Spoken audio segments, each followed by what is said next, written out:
Et je sais pas vous, mais moi depuis quelques jours je suis devenue complètement parano. C'est simple, j'ose plus rien toucher, même d'aller chercher mon courrier, c'est devenu l'angoisse, sans vous parler de l'ascenseur derrière avec tous ces boutons.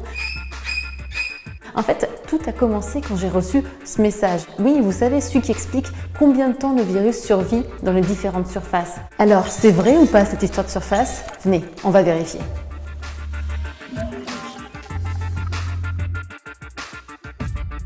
Comme toujours, première chose à vérifier, la source de l'information.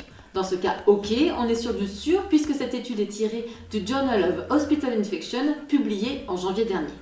Alors oui, c'est vrai, si on lit cette étude attentivement, théoriquement, le nouveau coronavirus peut survivre jusqu'à 24 heures sur le carton.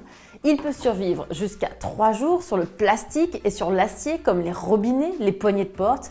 Il peut survivre jusqu'à 4 jours sur les surfaces en bois et jusqu'à 5 jours sur les surfaces en verre comme cette bouteille. Mais attention, ce n'est pas parce que le virus peut survivre pendant quelques heures, quelques jours sur une surface que ça signifie que je vais forcément être contaminé si je touche cette surface.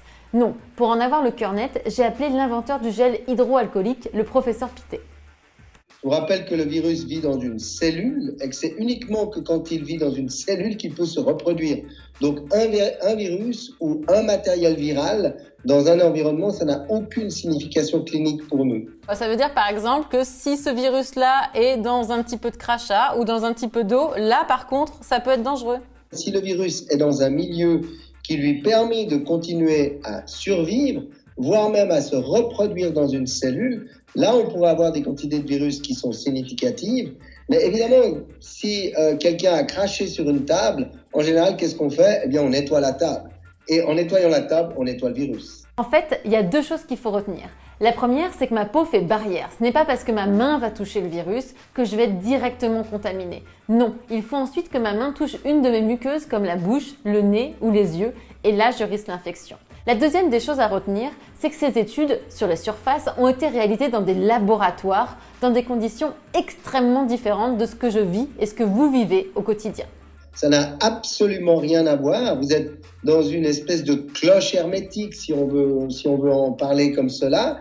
Et au fond, la mesure de ce qui est mesuré, par exemple, dans l'air, immédiatement après l'émission de ces particules qui contiennent le virus, n'a absolument rien à voir avec la réalité. Mais rien du tout. Dernier point et pas des moindres, on a pu lire et entendre partout que le virus survivait jusqu'à 3 jours dans l'air. Ceci est totalement faux.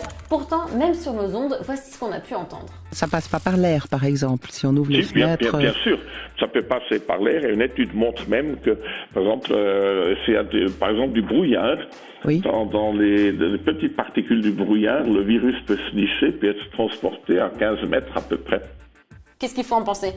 Non, ça alors je crois qu'il n'y a aucune évidence dans la littérature. Et puis le brouillard dont on parle, au moment où les gens écoutent, ils pensent que c'est la brume matinale aux alentours de votre maison. Mais là, on parle d'un brouillard artificiel créé dans un laboratoire, dans une cloche fermée, dans des conditions expérimentales qui n'ont rien à voir avec la réalité. Donc, dire sur tous les schémas qui ont massivement circulé, ça se propage 3 heures dans l'air, c'est une fausse information. C'est absolument une fausse information. En fait, s'il y a une chose à retenir, c'est que professeurs, scientifiques, revues médicales, les fausses informations peuvent se cacher partout. Et je pense qu'il faut éviter justement de véhiculer ces messages qui, évidemment, peuvent faire peur. L'équipe du professeur Pittet a d'ailleurs décidé de rédiger un contre-article sur cette question des surfaces et des virus. Allez, moi, je vous laisse, je vais vite me laver les mains. À très vite pour un prochain check-up.